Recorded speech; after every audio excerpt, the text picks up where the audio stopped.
And I looked, my producers gave me his bio and everything, and I'm like, dude, he started his first entry into martial arts was at 5 years old doing judo. And his second discipline was at 12 years old doing wrestling. I mean, it's not like he's not a grappler. Everybody's just so used to him fucking throwing his bombs and his kicks. Well, I'm on your side with this. We had that talk last night. I know he's a monster. Yeah. And there's guys, and you know this because you work with Marab. There's guys that reach this level of discipline. Picture this moment right here, because in that one intense minute where he comes back down to catch his breath, what does he do? He doesn't hesitate.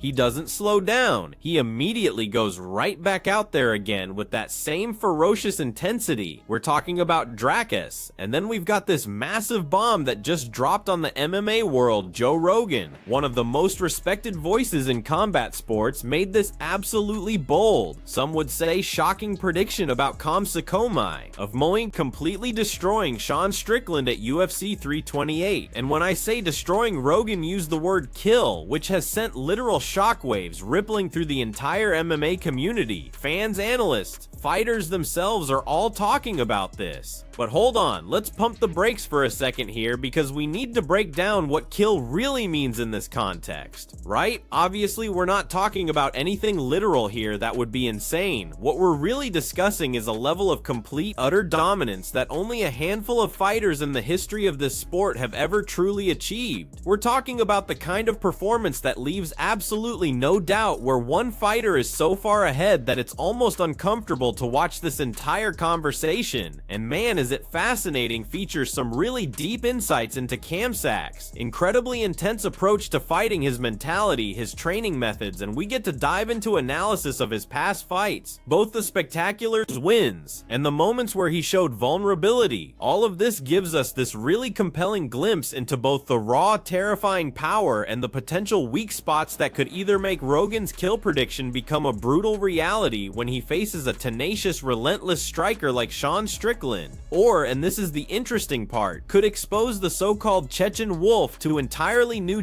challenges that he's never had to deal with before. So hard that he can go out there and fight full blast, which is what's weird to when you watch him fight. Like, sometimes it doesn't look as clean. Yeah, he looks like he's mouth breathing, but he just keeps the same pace. A lot of that was the earlier fights before he got his nose fixed. So he got his nose fixed, all right, so he could breathe out of his nose. Well, makes sense. Changed everything, and then went on a tear after that. That's when he crushed Whitaker. Like, the Whitaker one was shocking.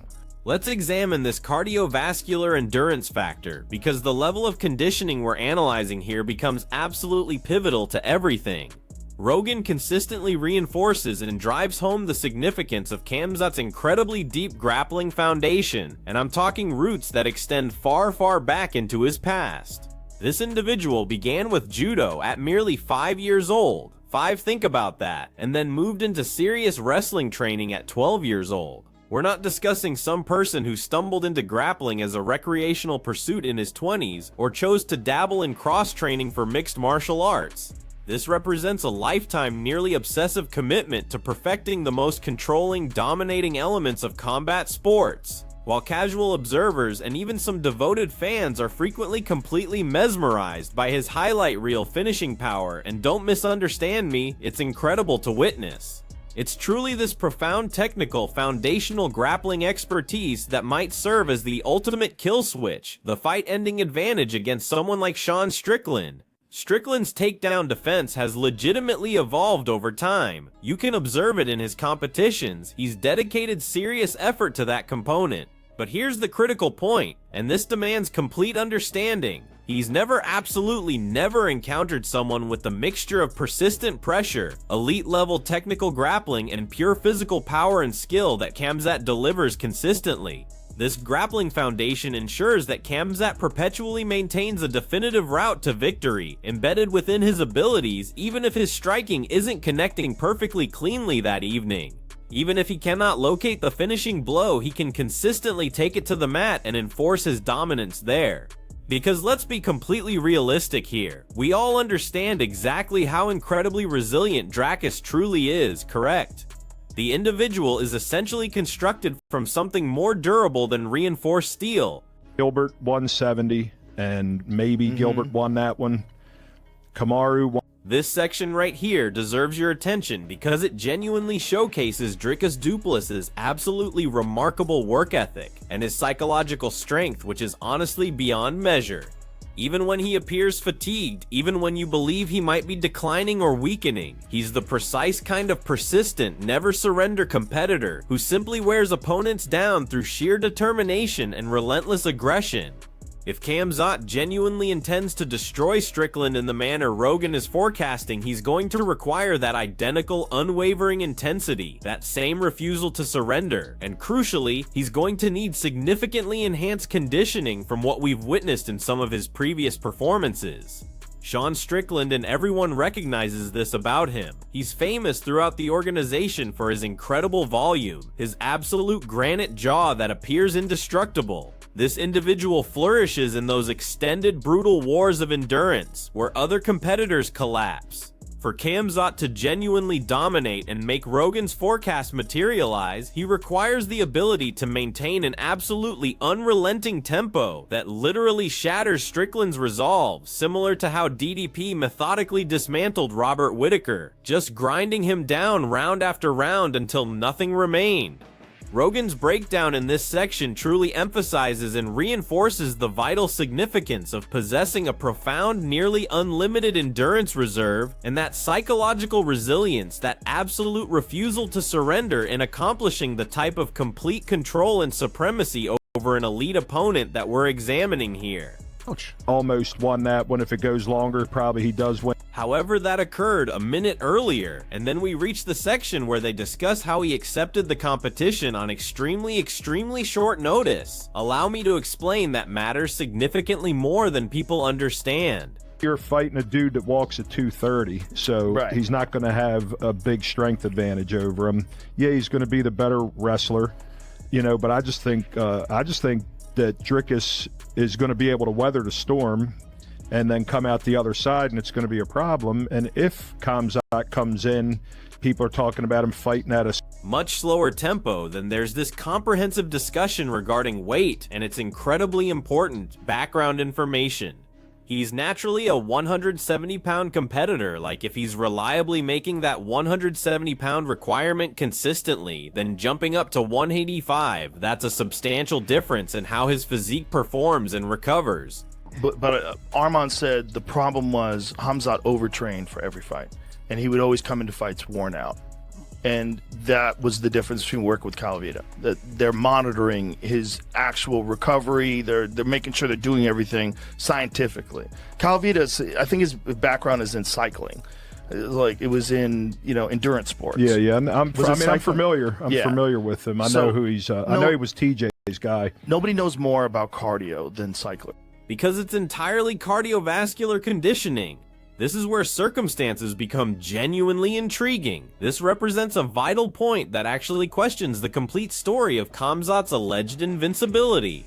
Rogan discusses and emphasizes how both Gilbert Burns and Kamaru Usman, who are natural welterweights competing at 170 pounds, pushed Khamzat to the complete edge of loss, took him into profound competitive territory, where he appeared human. Consider this: Usman even accepted that competition on remarkably short notice with minimal time to prepare or train specifically for Khamzat's approach. If these 170-pounders, smaller individuals, moving up or accepting short-notice competitions could survive the initial assault and endure against a much larger, physically stronger Khamzat who is competing at a higher weight division, what does that genuinely signify for a complete established middleweight like Sean Strickland, who's been competing at 185 his entire organizational career? Strickland's resilience is legendary within the sport.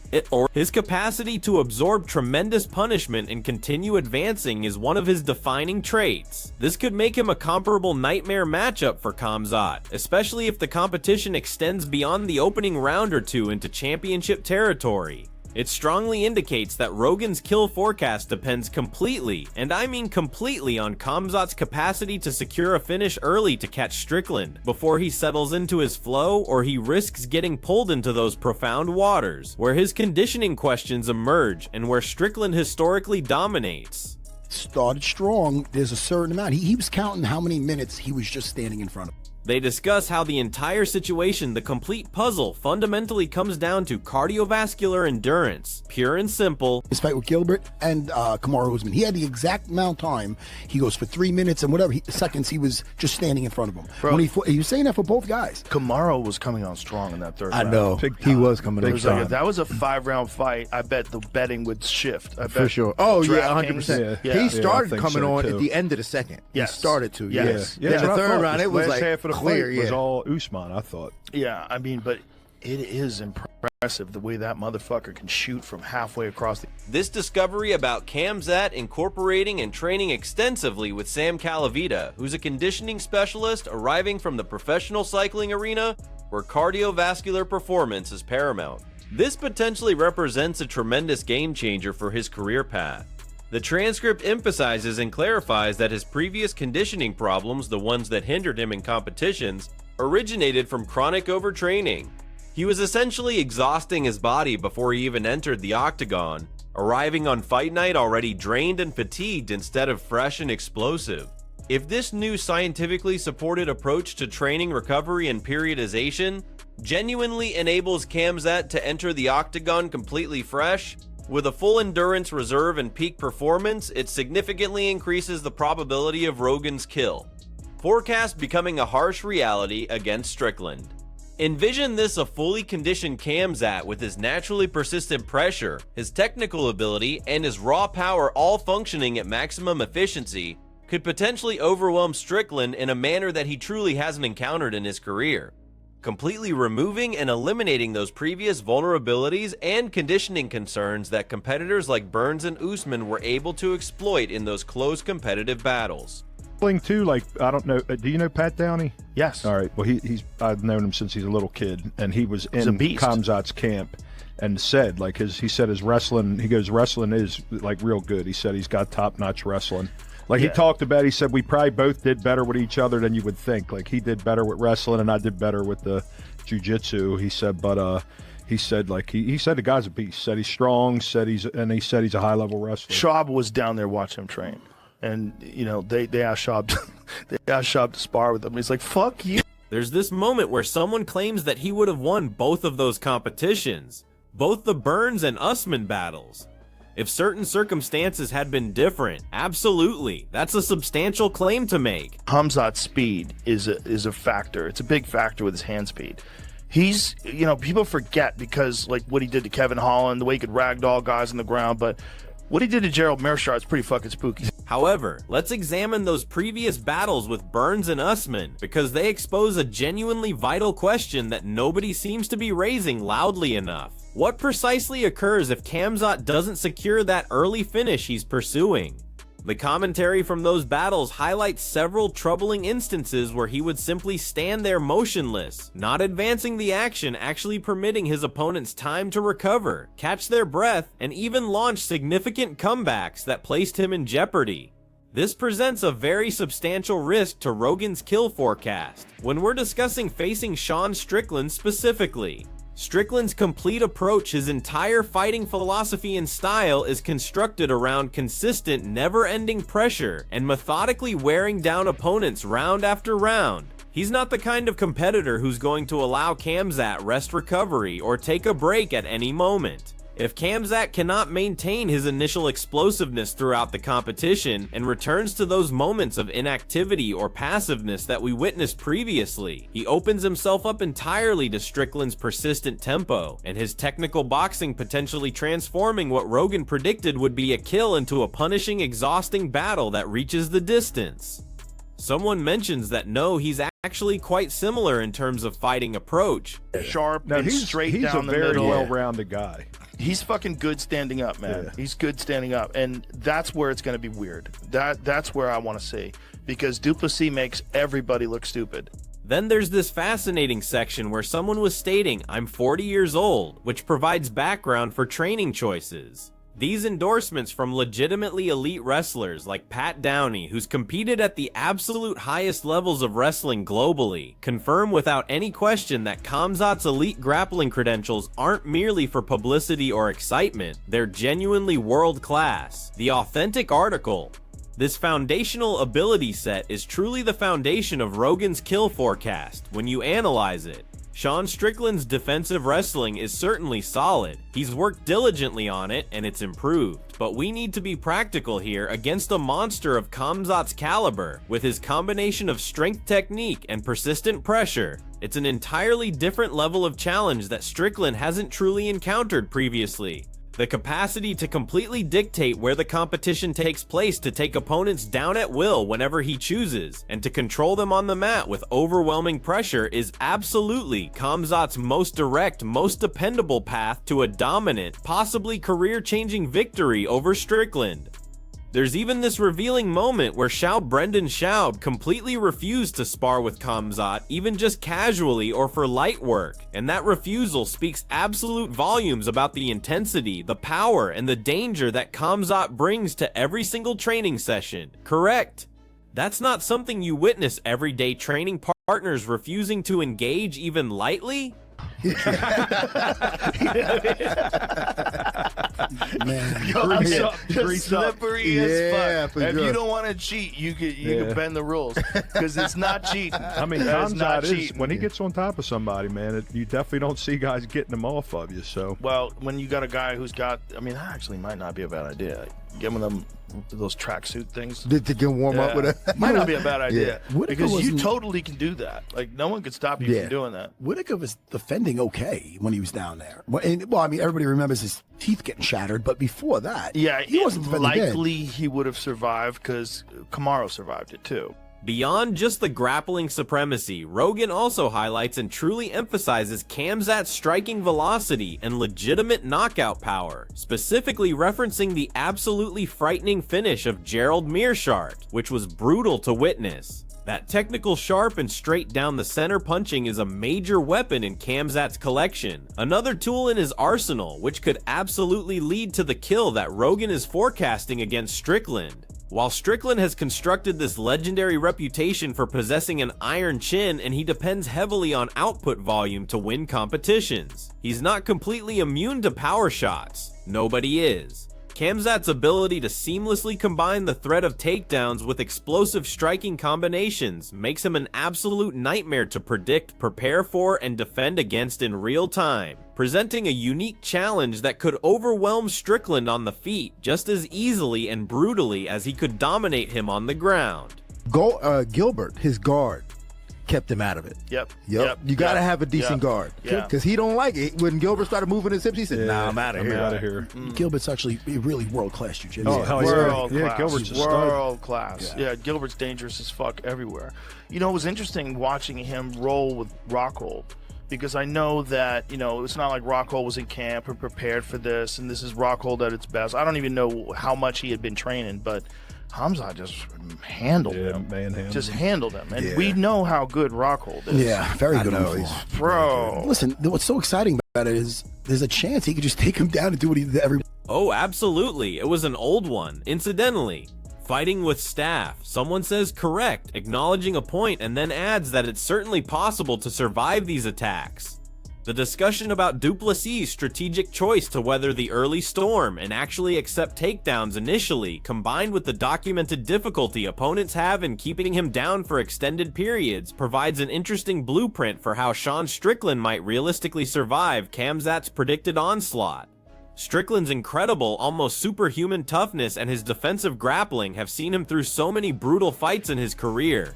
If he can emulate and channel this resilience, this refusal to break and constantly work to escape bad positions and get back to his feet, it could genuinely disrupt Khamzat's plans for a quick kill. The fact that even Robert Whitaker, a high-level fighter, survived extended periods against Duplessis despite taking massive damage suggests that merely getting the takedown isn't automatically enough. Khamzat needs to be able to actually finish the fight on the ground to get the submission or the stoppage, or he'll risk finding himself in a long drawn-out battle with a highly durable opponent who gets more dangerous as the fight goes on. Discipline and if he doesn't, how fucked is he? He has no other way. I don't think I think That's his take only down way. and smash. That's what he wants. Right. That's what he He makes no, Right. Yeah, you can't adjust He's not now. disguising it. Yeah, this You whole can't this adjust whole now in card's the pretty- world Yeah, championship fight. You got to just hit the gas. Yeah, I It's a think sprint. instinct's going to kick in, and he is a sprinter. You know what I Right. mean? But that's the question: is can he sprint for 5 rounds? Because we know DDP can. Right. Him and Sean Strickland, they were ready to have heart attacks at the end of that fight. They were ready to have heart attacks. This is probably like the most elevated heart level we've ever seen You got to give in it a to world Sean championship fight. for getting his nose busted like. Continuous non-stop, and you cannot allow this to continue. With that, you understand he's like, it's purely hard work. It's absolutely, there is certainly that possibility, absolutely, because he's so remarkably skilled on the mat, and he emerges so aggressively, right from the opening bell. Gilbert Burns' world-class Brazilian Jiu-Jitsu guard served as a vital fight-preserving defense against Khamzat's heavy ground and pound, preventing the kill that Rogan might envision, and keeping him in the competition.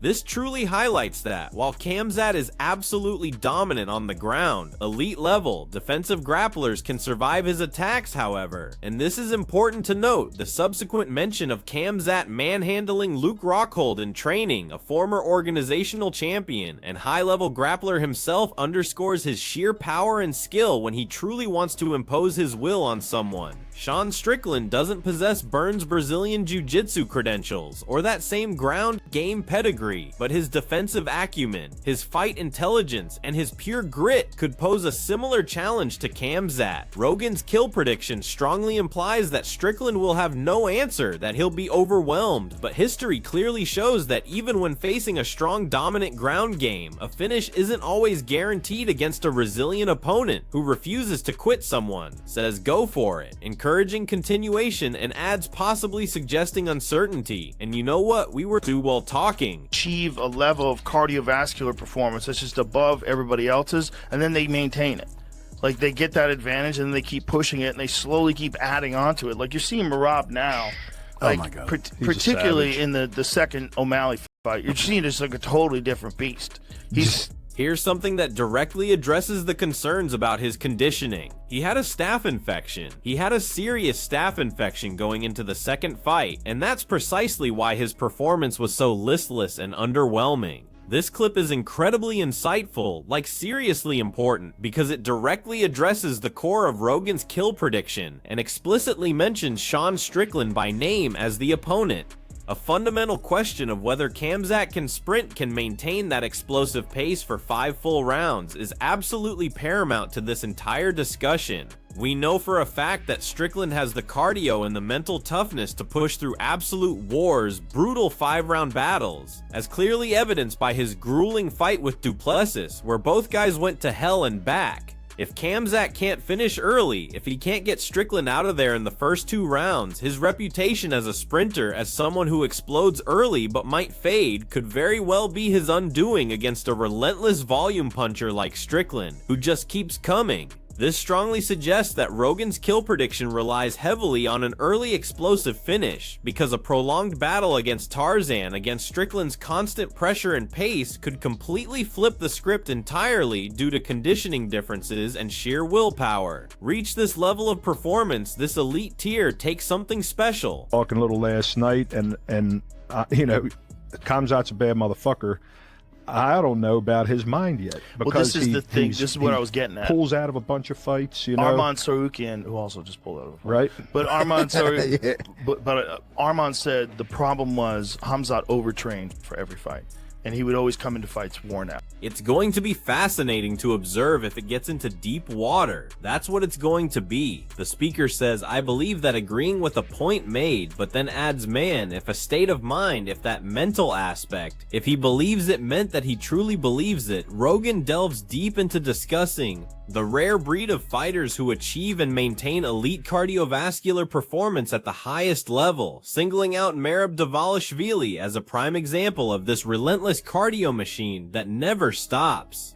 This level of non-stop relentless cardiovascular output is precisely exactly what Khamzat would need to manifest and make real Rogan's kill prediction against Sean Strickland. Strickland is a cardio machine himself, that's undeniable.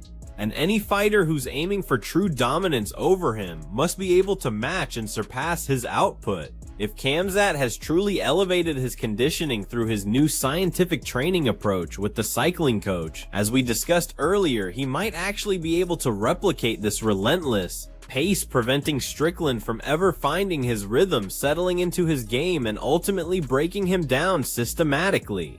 This candid, brutally honest assessment of Khamzat's mental fortitude, or more accurately, the lack thereof in certain past situations, is a critical counterpoint that challenges Rogan's kill prediction. The fact that he's pulled out of multiple scheduled fights over the years and allegedly overtrained for others arriving depleted raises some serious questions about his ability to truly push through adversity when it really counts, when the pressure is highest. Sean Strickland, who's renowned throughout the sport for his mental toughness and his unwavering, almost delusional self-belief, excels at breaking opponents mentally, getting in their heads, and making them quit internally. If Khamzat hasn't fully addressed these underlying mental and preparation issues, Strickland might very well be the exact fighter to expose that vulnerability, turning what's predicted to be an easy dominant win into a grueling, potentially career-defining struggle for the Chashin Wolf that tests everything he's got. It's really interesting because I know he started training with this expert someone mentions, likely referring to the Calavita situation. The idea of Khamzat fighting at a slower, more measured pace is a double-edged sword for Rogan's prediction, and it's worth examining both sides. While fighting slower might conserve energy for later rounds, it goes completely against his innate, natural aggressive style. The Chechen Wolf mentality in the transcript suggests it could actually play directly into an opponent's hands. Sean Strickland thrives on imposing his pace and constantly pressuring fighters, breaking them down with volume. If Khamzat can't immediately overpower Strickland in the early going and is forced to fight more strategically and patiently, it could lead directly to that deep water scenario, where Strickland has a distinct advantage due to his championship level cardio. This highlights a potential significant flaw in the kill narrative that Rogan's pushing, because a slower, more tactical Khamzat might struggle to finish a durable and relentless opponent like Strickland, who gets more comfortable as the fight goes longer. And then come out the other side and it's going to be a problem. And if Khamzat comes in, people are talking about him fighting at a slower pace. Well, that's not his style. And if he fights at a slower pace, I think that plays into Dricus's hands, because it will allow him he's gonna make to him move fight forward fast, and yeah, do for the, sure. and pressure him and things. Well, So